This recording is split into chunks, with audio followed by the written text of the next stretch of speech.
कोई मुख्यमंत्री चाहकर भी इस तरह से क्राइम क्यों नहीं रोक पा रहा है, इसका कारण क्या है। और दोनों मुख्यमंत्रियों के बारे में हम ये भी बताएंगे कि ईमानदार कौन है और कौन बेईमान है। सभी मुख्यमंत्रियों का कार्यकाल आपने देखा होगा कि किस तरह से सभी मुख्यमंत्रियों के कार्यकाल में भ्रष्टाचार और तमाम तरह के क्राइम, तमाम तरह के माफिया पहले भी थे, अब भी थे। आपने एक चीज ये भी देखा होगा कि किस तरह से चाहे वो बीजेपी में हो, चाहे सपा में हो, चाहे कांग्रेस में हो, भ्रष्टाचार चरम पर रहा। भी जानती है कि कितने शातिर अपराधी बीजेपी में, हमारे प्रदेश में या हमारी सरकार में बैठे हैं। ये भी जानते होते हुए भी सरकार उन पर कार्रवाई नहीं कर रही है। सेम यही हाल सारे मुख्यमंत्रियों का है, चाहे वो पूर्व में हो चाहे वर्तमान में हो। जो प्रदेश के मुख्यमंत्री होते हैं, और एक मुख्यमंत्री इतना मजबूर क्यों होता है, ये भी हमें जानना चाहिए कि एक मुख्यमंत्री की मजबूरी क्यों होती है। वो अपनी ईमानदारी से चाहकर भी अपना खुद का प्रदेश नहीं चला पा रहा है। इसका मुख्य कारण क्या है, हम जानेंगे। आपने देखा होगा कि जो अपराधी प्रवृत्ति के विधायक होते हैं, उनके अंडर में 10, 20, 30 और 2, 4, 10, 20 सांसद जुड़े होते हैं और उनकी बात मानते हैं। अगर उन पर कोई मुख्यमंत्री कार्रवाई करता है तो वो अपना समर्थन हटाने का काम करते हैं। समर्थन अगर इस लेंगे तो उस प्रदेश की गवर्नमेंट की सरकार गिर जाएगी। बड़े अपराधी की बात क्यों मानते हैं? मानते इसलिए हैं कि उस बड़े अपराधी के कहने पर जो छोट किस्म के विधायक या सांसद होते हैं, वो उन्हीं के सही पर ये भी अपराध करते रहते हैं। अपराध जब करते हैं तो जो बड़े लीडर गिरोह होता है, अगर गिरोह पर कार्रवाई होती है तो वो सीधा समर्थन खींचने की बात करता है। जब किसी सरकार को विधायक की समर्थन नहीं रहेगी तो वो सरकार गिर जाएगी। तो इस तरह से जो प्रदेश के मुख्यमंत्री होते हैं, उनकी कमजोरी यही होती है। विदेश के कई कंट्रियों में आपने देखा होगा कितना सख्त नियम और कानून वहां बने हुए हैं कि एक बार कोई भी व्यक्ति चोरी या कुछ भी गलत काम करने से पहले कम से कम 1000 बार सोचता है। उस देश में बहुत कम लेवल पर क्राइम होता है।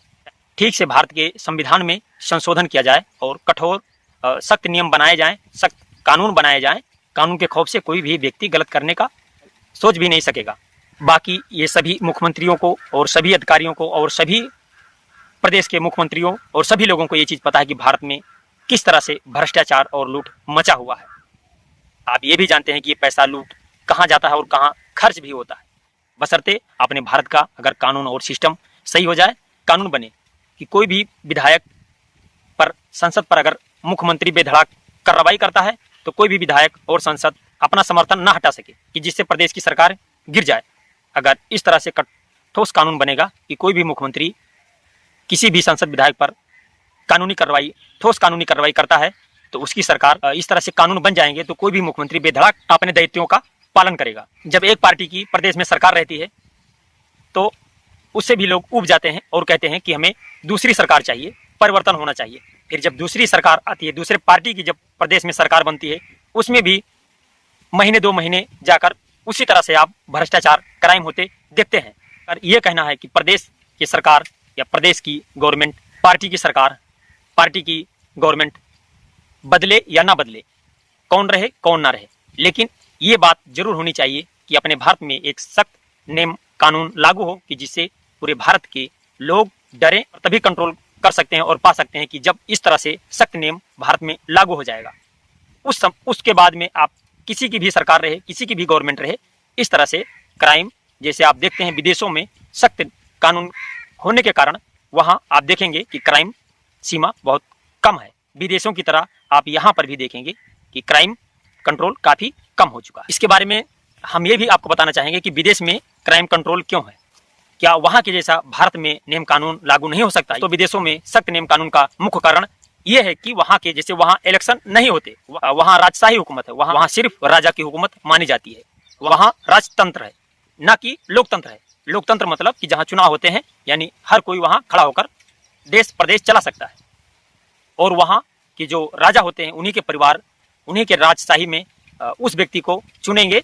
तो इस तरह से वहां पर खींचतान नेताओं द्वारा नहीं होता। यहाँ अगर आप देखेंगे कि अगर प्रधानमंत्री कोई बात नहीं मानते हैं तो संसद नाराज हो जाते हैं। अगर प्रधानमंत्री कोई ठोस कदम उठाते हैं और कोई निर्णायक कदम उठाते हैं, अगर कोई संसद गलत करता है तो उस पर अगर कठोर कदम है तो काफी नाराज हो जाते हैं और कई संसद हंगामा करने खड़े हो जाते हैं और अपना समर्थन खींचने को तैयार हो जाते हैं। दोस्तों, कोई भी संसद विधायक अगर वो अपना समर्थन खींच ले तो ना तो मुख्यमंत्री रह जाएंगे और ना तो प्रधानमंत्री रह जाएंगे। तो ये है लोकतंत्र कि जहां जिसको बचाना चाहे, अगर कोई अपराधी हो उस पर कार्रवाई करना चाहे कोई मुख्यमंत्री या कोई प्रधानमंत्री, तो कार्रवाई डर से ना कर पाए, क्योंकि अगर वो समर्थन ही चलेंगे तो उनकी सरकार गिर जाएगी। जब कोई संसद विधायक पर कार्रवाई भारत में कब होती है कि जब उसका घटनाक्रम, काला चिट्ठा पूरी तरह से बाहर आ जाए, तब जाकर उस पर सरकार कार्रवाई करती है। तब जो उसके साथी होते हैं या गिरोह होते हैं, विधायक संसद, जो उसके तमाम विधायक संसद के जो गिरोह होते हैं, वो गिरोह भी पीछा छुड़ा लेते हैं, क्योंकि ये बात सीधा हाई कोर्ट और सुप्रीम कोर्ट तक और पूरे देश प्रदेश के लोगों की निगाहें उस केस पर टिक जाती हैं, क्योंकि कि बहुत सारे बड़े बड़े क्रिमिनल नेता विधायक बैठे हुए हैं, उन पर कार्रवाई नहीं कर पाते हैं।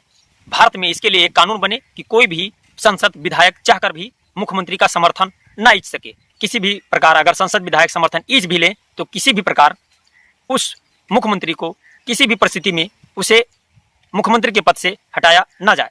अब मुख्यमंत्री बनने के लिए अगर वहां के विधायक कम पड़ते हैं तो उन्हें पैसा देकर खरीद लिया जा रहा है, और वहां का राजतंत्र हुकूमत, इसीलिए वहां का कोई भी फैसला लेने में, इसीलिए वहां का राजतंत्र स्वतंत्र है। तो कुछ इस तरह से अरब अमीरात कंट्रियों में क्राइम कम होते हैं। उस देश में भी गुंडा संसद विधायक कानून बनाने लगे, उस देश का भी भारत जैसा हाल होता। कोई अपराधी संसद विधायक अपने देश में सख्त नियम कानून क्यों चाहेगा? अरब कंट्रियों में लोकतंत्र हुकूमत न रहकर बादशाही हुकूमत वहां राज करती है, बादशाही हुकूमत वहां की देश चलाती है। अब जान लेते हैं पूर्व मुख्यमंत्री उत्तर प्रदेश अखिलेश यादव और वर्तमान मुख्यमंत्री उत्तर प्रदेश योगी आदित्यनाथ, दोनों लोगों में से ईमानदार कौन है और कौन चोर है। तो हमारे जांच में ये सामने आया कि दोनों मुख्यमंत्री अपने जगह पर सही हैं। दोस्तों, इस वीडियो पर आप क्या सोचते हैं? आप कमेंट सेक्शन में आप अपनी राय रख सकते हैं। नमस्कार।